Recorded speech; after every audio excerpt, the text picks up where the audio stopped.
मेरे प्यारे देशवासियों, नमस्कार। मन की बात में आप सबका स्वागत है, अभिनंदन है।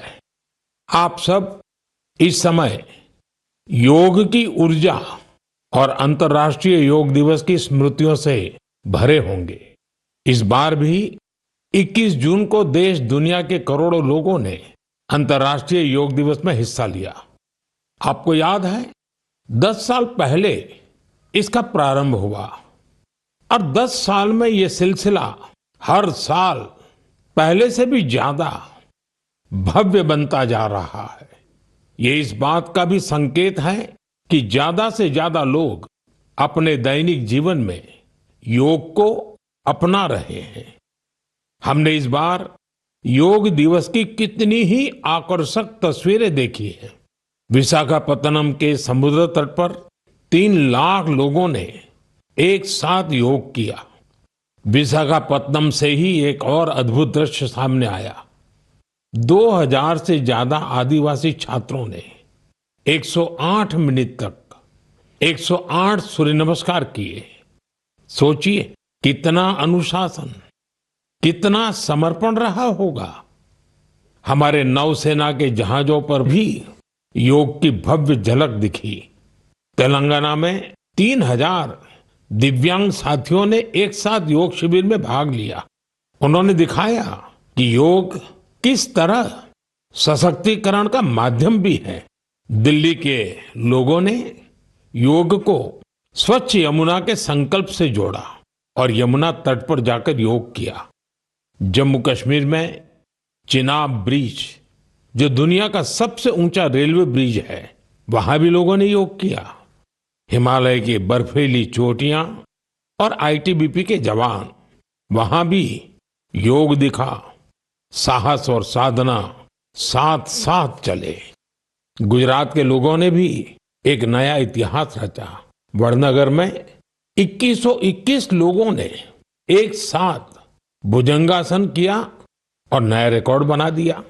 न्यूयॉर्क, लंदन, टोक्यो, पेरिस, दुनिया के हर बड़े शहर से योग की तस्वीरें आई और हर तस्वीर में एक बात खास रही: शांति, स्थिरता और संतुलन। इस बार की थीम भी बहुत विशेष थी। Yoga for one earth one health, यानी एक पृथ्वी एक स्वास्थ्य। ये सिर्फ एक नारा नहीं है, एक दिशा है जो हमें वसुधैव कुटुंबकम का एहसास कराती है। मुझे विश्वास है इस बार के योग दिवस की भव्यता ज्यादा से ज्यादा लोगों को योग को अपनाने के लिए जरूर प्रेरित करेगी। मेरे प्यारे देशवासियों, जब कोई तीर्थ यात्रा पर निकलता है तो एक ही भाव सबसे पहले मन में आता है: चलो, बुलावा आया है। यही भाव हमारे धार्मिक यात्राओं की आत्मा है। ये यात्राएं शरीर के अनुशासन का, मन की शुद्धि का, आपसी प्रेम और भाईचारे का, प्रभु से जुड़ने का माध्यम है। इनके अलावा इन यात्राओं का एक और बड़ा पक्ष होता है। ये धार्मिक यात्राएं सेवा के अवसरों का एक महाअनुष्ठान भी होती हैं। जब कोई भी यात्रा होती है तो जितने लोग यात्रा पर जाते हैं, उससे ज्यादा लोग तीर्थ यात्रियों की सेवा के काम में जुड़ते हैं। जगह जगह भंडारे और लंगर लगते हैं। लोग सड़कों के किनारे प्याऊ लगवाते हैं। सेवा भाव से ही मेडिकल कैंप और सुविधाओं की व्यवस्था की जाती है। कितने ही लोग अपने खर्च से तीर्थ यात्रियों के लिए धर्मशालाओं की और रहने की व्यवस्था करते हैं। साथियों, लंबे समय के बाद कैलाश मानसरोवर यात्रा का फिर से शुभारंभ हुआ है। कैलाश मानसरोवर यानी भगवान शिव का धाम। हिंदू, बौद्ध, जैन हर परंपरा में कैलाश को श्रद्धा और भक्ति का केंद्र माना गया है। साथियों, 3 जुलाई से पवित्र अमरनाथ यात्रा शुरू होने जा रही है और सावन का पवित्र महीना भी कुछ ही दिन दूर है। अभी कुछ दिन पहले हमने भगवान जगन्नाथ जी की रथ यात्रा भी देखी है। ओडिशा हो, गुजरात हो या देश का कोई और कोना, लाखों श्रद्धालु इस यात्रा में शामिल होते हैं। उत्तर से दक्षिण, पूरब से पश्चिम, ये यात्राएं एक भारत श्रेष्ठ भारत के भाव का प्रतिबिंब है। जब हम श्रद्धा भाव से, पूरे समर्पण से और पूरे अनुशासन से अपनी धार्मिक यात्रा संपन्न करते हैं तो उसका फल भी मिलता है। मैं यात्राओं पर जा रहे सभी सौभाग्यशाली श्रद्धालुओं को अपनी शुभकामनाएं देता हूं। जो लोग सेवा भावना से इन यात्राओं को सफल और सुरक्षित बनाने में जुटे हैं, उन्हें भी साधुवाद देता हूं। मेरे प्यारे देशवासियों, अब मैं आपको देश की दो ऐसी उपलब्धियों के बारे में बताना चाहता हूं जो आपको गर्व से भर देंगी। इन उपलब्धियों की चर्चा वैश्विक संस्थाएं कर रही हैं।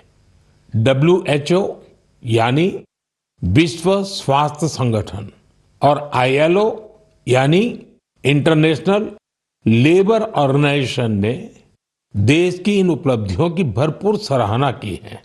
पहली उपलब्धि तो हमारे स्वास्थ्य से जुड़ी है। आप में से बहुत से लोगों ने आंखों की एक बीमारी के बारे में सुना होगा, ट्रैकोमा। ये बीमारी बैक्टीरिया से फैलती है। एक समय था जब ये बीमारी देश के कई हिस्सों में आम थी।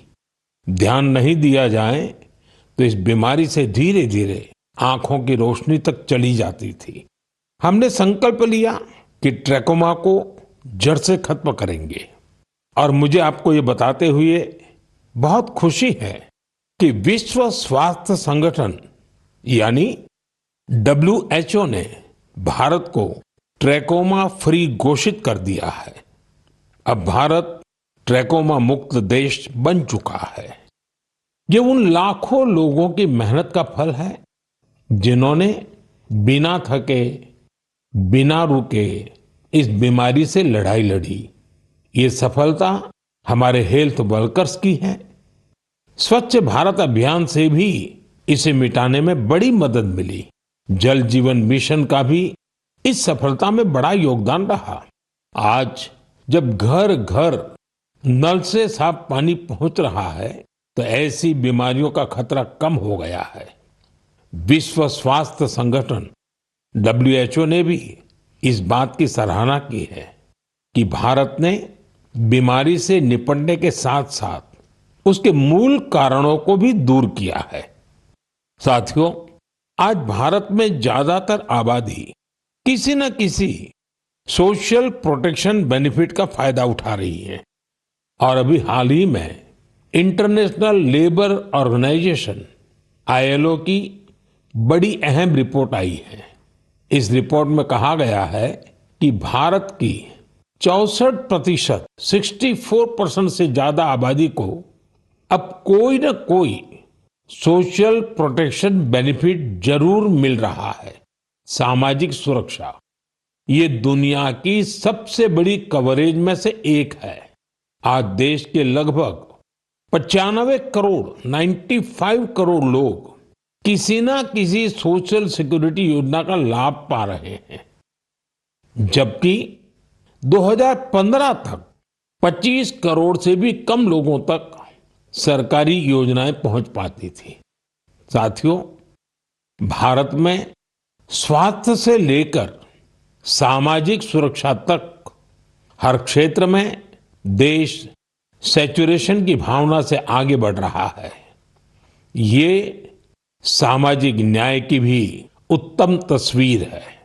इन सफलताओं ने एक विश्वास जगाया है कि आने वाला समय और बेहतर होगा। हर कदम पर भारत और भी सशक्त होगा।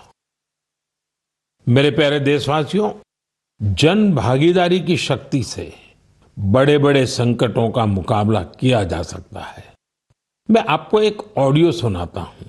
इस ऑडियो में आपको उस संकट की भयावहता का अंदाजा लगेगा। वो संकट कितना बड़ा था, पहले वो सुनिए, समझिए।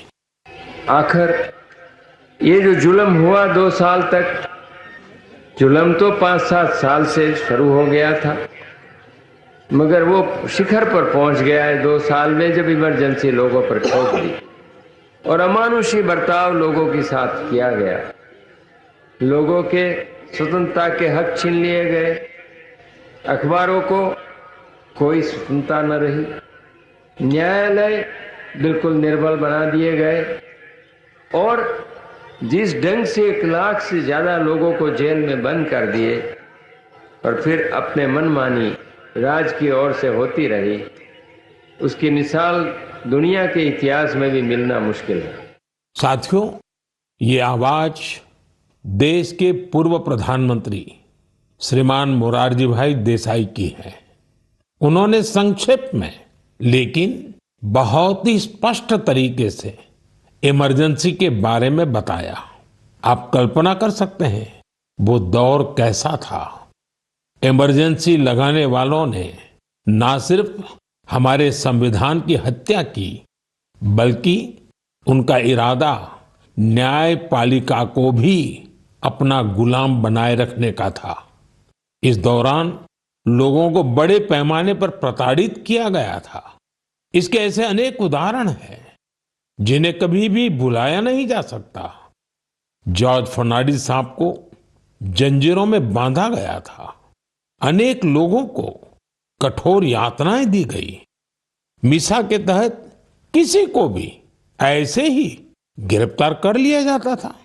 स्टूडेंट्स को भी परेशान किया गया। अभिव्यक्ति की आजादी का भी गला घोंट दिया गया। साथियों, उस दौर में जो हजारों लोग गिरफ्तार किए गए, उन पर ऐसे ही अमानवीय अत्याचार हुए।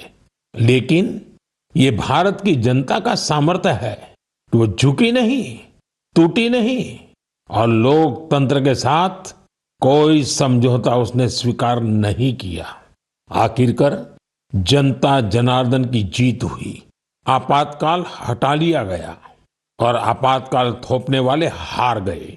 बाबू जगजीवन राम जी ने इस बारे में बहुत ही सशक्त तरीके से अपनी बातें रखी थी। बहनों और भाइयों, पिछला चुनाव नहीं था, भारत की जनता का एक महान अभियान था। उस समय के परिस्थितियों को बदल देने का, तानाशाही के धारा को मोड़ देने का और भारत में प्रजातंत्र के बुनियाद को मजबूत कर देने का। अटल जी ने भी तब अपने ही अंदाज में जो कुछ कहा था वो भी हमें जरूर सुनना चाहिए। बहनों और भाइयों, देश में जो कुछ हुआ उसे केवल चुनाव नहीं कह सकते। एक शांतिपूर्ण क्रांति हुई है। लोक शक्ति की लहर ने लोकतंत्र की हत्या करने वालों को इतिहास के कूड़ेदान में फेंक दिया है। साथियों, देश पर इमरजेंसी थोपे जाने के 50 वर्ष कुछ दिन पहले ही पूरे हुए हैं। हम देशवासियों ने संविधान हत्या दिवस मनाया है। हमें हमेशा उन सभी लोगों को याद करना चाहिए जिन्होंने इमरजेंसी का डटकर मुकाबला किया था। इससे हमें अपने संविधान को सशक्त बनाए रखने के लिए निरंतर सजग रहने की प्रेरणा मिलती है। मेरे प्यारे देशवासियों, आप एक तस्वीर की कल्पना कीजिए। सुबह की धूप पहाड़ियों को छू रही है। धीरे धीरे उजाला मैदानों की ओर बढ़ रहा है और उसी रोशनी के साथ बढ़ रही है फुटबॉल प्रेमियों की टोली। सीटी बजती है और कुछ ही पलों में मैदान तालियों और नारों से गूंज उठता है। हर पास, हर गोल के साथ लोगों का उत्साह बढ़ रहा है। आप सोच रहे होंगे कि कौन सी खूबसूरत दुनिया है। साथियों, ये तस्वीर असम के एक प्रमुख क्षेत्र बोडोलैंड की वास्तविकता है। बोडोलैंड आज अपने एक नए रूप के साथ देश के सामने खड़ा है। यहाँ के युवाओं में जो ऊर्जा है, जो आत्मविश्वास है, वो फुटबॉल के मैदान में सबसे ज्यादा दिखता है। बोडो टेरिटोरियल एरिया में बोडोलैंड कैंप कप का आयोजन हो रहा है। ये सिर्फ एक टूर्नामेंट नहीं है, ये एकता और उम्मीद का उत्सव बन गया है। 3,700 से ज्यादा टीमें, करीब 70,000 खिलाड़ी और उनमें भी बड़ी संख्या में हमारी बेटियों की भागीदारी। ये आंकड़े बोडोलैंड में बड़े बदलाव की गाथा सुना रहे हैं। बोडोलैंड अब देश के खेल नक्शे पर, स्पोर्ट्स के मैप पर अपनी चमक और बढ़ा रहा है। साथियों, एक समय था जब संघर्ष ही यहाँ की पहचान थी। तब यहाँ के युवाओं के लिए रास्ते सीमित थे, लेकिन आज उनकी आंखों में नए सपने हैं और दिलों में आत्मनिर्भरता का हौसला है। यहाँ से निकले फुटबॉल खिलाड़ी अब बड़े स्तर पर अपनी पहचान बना रहे हैं। हालीचरण नार्जारी, दुर्गा बोरो, अपूर्वा नार्जारी, मनबीर बसुमतारी, ये सिर्फ फुटबॉल खिलाड़ियों के नाम नहीं है, ये उस नई पीढ़ी की पहचान है जिन्होंने बोडोलैंड को मैदान से राष्ट्रीय मंच तक पहुंचाया। इनमें से कई ने सीमित संसाधनों में अभ्यास किया, कई ने कठिन परिस्थितियों में अपने रास्ते बनाए और आज इनका नाम लेकर देश के कितने ही नन्हे बच्चे अपने सपनों की शुरुआत करते हैं। साथियों, अगर हमें अपने सामर्थ्य का विस्तार करना है तो सबसे पहले हमें अपनी फिटनेस और वेलबीइंग पर ध्यान देना होगा। वैसे साथियों, फिटनेस के लिए, ओबेसिटी कम करने के लिए मेरा एक सुझाव आपको याद है ना? खाने में 10% तेल कम करो, मोटापा घटाओ। जब आप फिट होंगे तो जीवन में और ज्यादा सुपर हिट होंगे। मेरे प्यारे देशवासियों, हमारा भारत जिस तरह अपनी क्षेत्रीय, भाषाई और सांस्कृतिक विविधता के लिए जाना जाता है, उसी तरह कला, शिल्प और कौशल की विविधता भी हमारे देश की एक बड़ी खूबी है। आप जिस क्षेत्र में जाएंगे वहां की कुछ न कुछ खास और लोकल चीज के बारे में आपको पता चलेगा। हम अक्सर मन की बात में देश के ऐसे यूनिक प्रोडक्ट्स के बारे में बात करते हैं। ऐसा ही एक प्रोडक्ट है मेघालय का एरी सिल्क। इसे कुछ दिन पहले ही जीआई टैग मिला है। एरी सिल्क मेघालय के लिए एक धरोहर की तरह है। यहाँ की जनजातियों ने, खासकर खासी समाज के लोगों ने पीढ़ियों से इसे सहेजा भी है और अपने कौशल से समृद्ध भी किया है। इस सिल्क की कई ऐसी खूबियां हैं जो इसे बाकी फैब्रिक से अलग बनाती हैं। इसकी सबसे खास बात है इसे बनाने का तरीका। इस सिल्क को जो रेशम के कीड़े बनाते हैं, उसे हासिल करने के लिए कीड़ों को मारा नहीं जाता है, इसलिए इसे अहिंसा सिल्क भी कहते हैं। आजकल दुनिया में ऐसे प्रोडक्ट्स की डिमांड तेजी से बढ़ रही है जिनमें हिंसा न हो और प्रकृति पर उनका कोई दुष्प्रभाव न पड़े। इसलिए मेघालय का एरी सिल्क ग्लोबल मार्केट के लिए एक परफेक्ट प्रोडक्ट है। इसकी एक और खास बात है, ये सिल्क सर्दी में गर्म करता है और गर्मियों में ठंडक देता है। इसकी एक खूबी इसे ज्यादातर जगहों के लिए अनुकूल बना देती है। मेघालय की महिलाएं अब सेल्फ हेल्प ग्रुप के जरिए अपनी इस धरोहर को और बड़े स्केल पर आगे बढ़ा रही हैं। मैं मेघालय के लोगों को एरी सिल्क को जीआई टैग मिलने पर बधाई देता हूं। मैं आप सबसे भी अपील करूंगा, आप भी एरी सिल्क से बने कपड़ों को जरूर ट्राई करें। और हाँ, khadi, handloom, handicraft, vocal for local, इन्हें भी आपको हमेशा याद रखना है। ग्राहक भारत में बने प्रोडक्ट ही खरीदें और व्यापारी भारत में बने प्रोडक्ट ही बेचें, तो आत्मनिर्भर भारत अभियान को नई ऊर्जा मिलेगी। मेरे प्यारे देशवासियों, विमेन लेड डेवलपमेंट का मंत्र भारत का नया भविष्य गढ़ने के लिए तैयार है। हमारी माताएं, बहनें, बेटियां आज सिर्फ अपने लिए ही नहीं बल्कि पूरे समाज के लिए नई दिशा बना रही हैं। आप तेलंगाना के भद्राचलम की महिलाओं की सफलता के बारे में जानेंगे तो आपको भी अच्छा लगेगा। ये महिलाएं कभी खेतों में मजदूरी करती थी, रोजी रोटी के लिए दिन भर मेहनत करती थी। आज वही महिलाएं मिलेट्स, श्री अन्न से बिस्किट बना रही हैं। भद्रादी मिलेट मैजिक नाम से ये बिस्किट हैदराबाद से लंदन तक जा रहे हैं। भद्राचलम की इन महिलाओं ने सेल्फ हेल्प ग्रुप से जुड़कर ट्रेनिंग ली। साथियों, इन महिलाओं ने एक और सराहनीय काम किया है। इन्होंने गिरी सैनिटरी पैड्स बनाना शुरू किया। सिर्फ 3 महीने में 40,000 पैड्स तैयार किए और उन्हें स्कूलों और आसपास के ऑफिसों में पहुंचाया, वो भी बहुत ही सस्ती कीमत पर।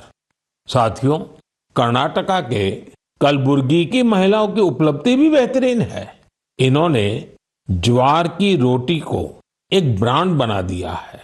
इन्होंने जो कोऑपरेटिव बनाई है उसमें हर रोज 3,000 से ज्यादा रोटियां बन रही है। इन रोटियों की खुशबू अब सिर्फ गांव तक सीमित नहीं है।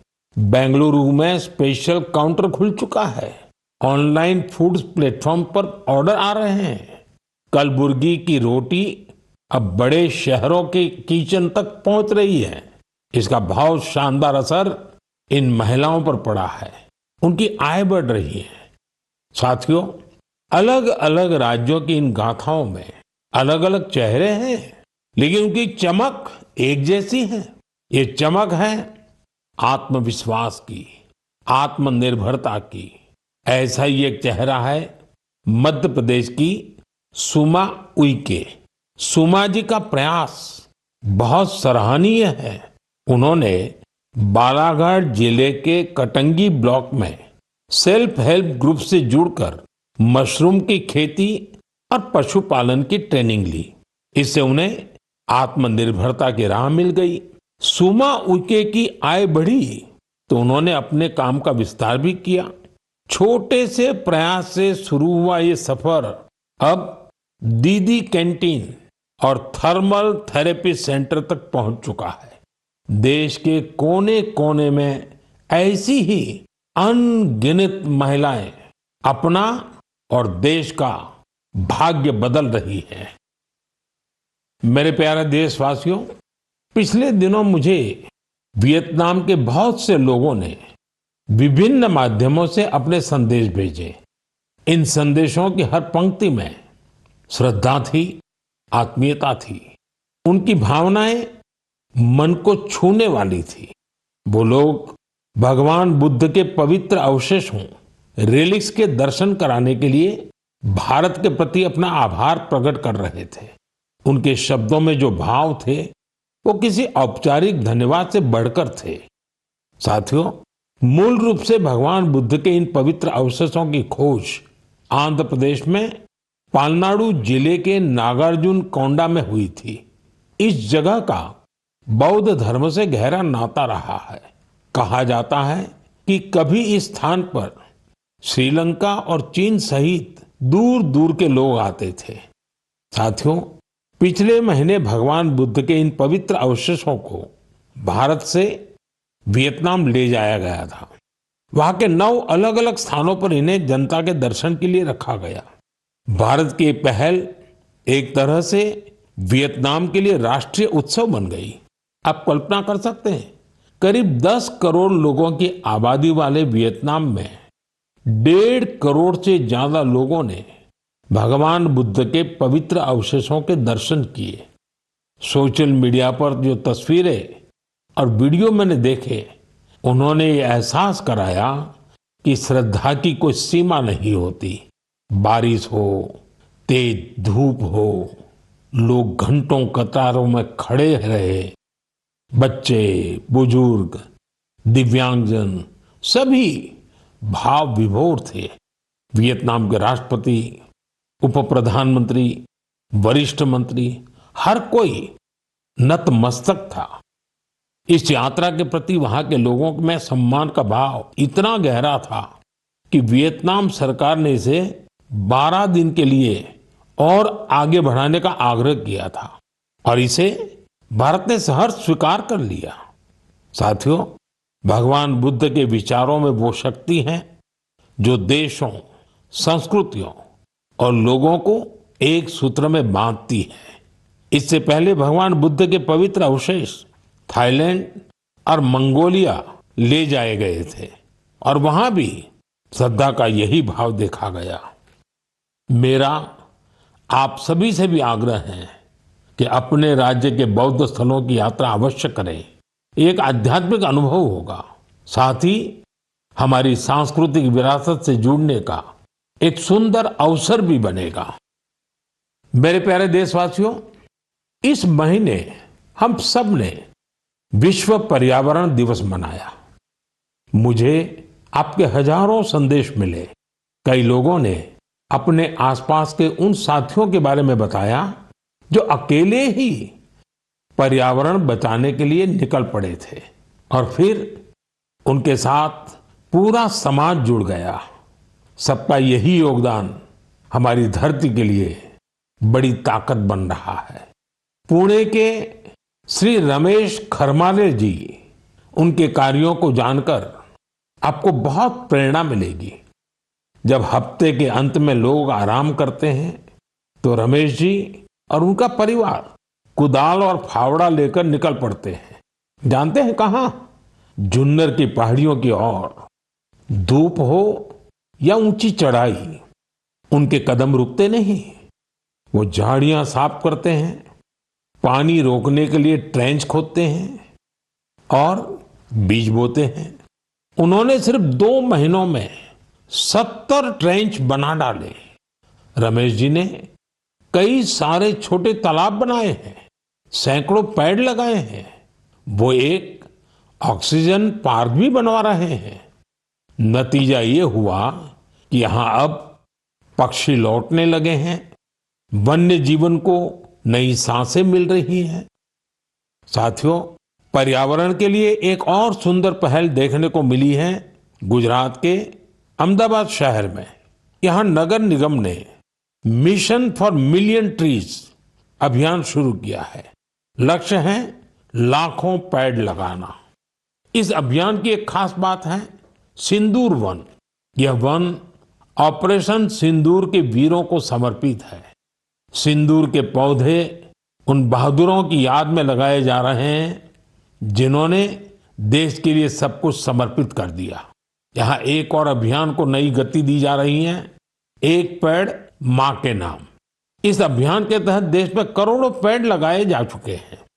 आप भी अपने आप के गांव या शहर में चल रहे ऐसे अभियान में जरूर हिस्सा लीजिए। पेड़ लगाइए, पानी बचाइए, धरती की सेवा कीजिए, क्योंकि जब हम प्रकृति को बचाते हैं तो असल में हम अपनी आने वाली पीढ़ियों को सुरक्षित करते हैं। साथियों, महाराष्ट्र के एक गांव ने भी बड़ी शानदार मिसाल पेश की है। छत्रपति संभाजीनगर जिले की ग्राम पंचायत है पाटोदा। ये कार्बन न्यूट्रल गांव पंचायत है। इस गांव में कोई अपने घर के बाहर कचरा नहीं फेंकता। हर घर से कचरा इकट्ठा करने की पूरी व्यवस्था है। यहाँ गंदे पानी का ट्रीटमेंट भी होता है। बिना साफ किए कोई पानी नदी में नहीं जाता। यहाँ उपलों से अंतिम संस्कार होता है और उस राख से दिवंगत के नाम पर पौधा लगाया जाता है। इस गांव में साफ सफाई भी देखते ही बनती है। छोटी छोटी आदतें जब सामूहिक संकल्प बन जाती हैं तो बड़ा बदलाव तय हो जाता है। मेरे प्यारे साथियों, इस समय सबकी निगाहें इंटरनेशनल स्पेस सेंटर पर भी है। भारत ने एक नया इतिहास रचा है। मेरी कल ग्रुप कैप्टन शुभांशु शुक्ला से बात भी हुई है। आपने भी शुभांशु से मेरी बातचीत को जरूर सुना होगा। अभी शुभांशु को कुछ और दिन इंटरनेशनल स्पेस सेंटर रहना है। हम मिशंस के बारे में और बातें करेंगे, लेकिन मन की बात के अगले एपिसोड में। अब समय है इस एपिसोड में आपसे विदा लेने का। लेकिन साथियों, जाते जाते मैं आपको एक खास दिन की याद दिलाना चाहता हूं। 1 जुलाई परसों यानी 1 जुलाई को हम 2 बेहद महत्वपूर्ण प्रोफेशंस का सम्मान करते हैं, डॉक्टर्स और सीए। ये दोनों ही समाज के ऐसे स्तंभ हैं जो हमारी जिंदगी को बेहतर बनाते हैं। डॉक्टर हमारे स्वास्थ्य के रक्षक हैं और सीए चार्टर्ड अकाउंटेंट आर्थिक जीवन के मार्गदर्शक हैं। मेरी सभी डॉक्टर्स और चार्टर्ड अकाउंटेंट्स को ढेर सारी शुभकामनाएं। साथियों, आपके सुझावों का मुझे हमेशा इंतजार रहता है। मन की बात का अगला एपिसोड आपके इन्हीं सुझावों से और समृद्ध होगा। फिर मुलाकात होगी नई बातों के साथ, नई प्रेरणाओं के साथ, देशवासियों की नई उपलब्धियों के साथ। बहुत बहुत धन्यवाद।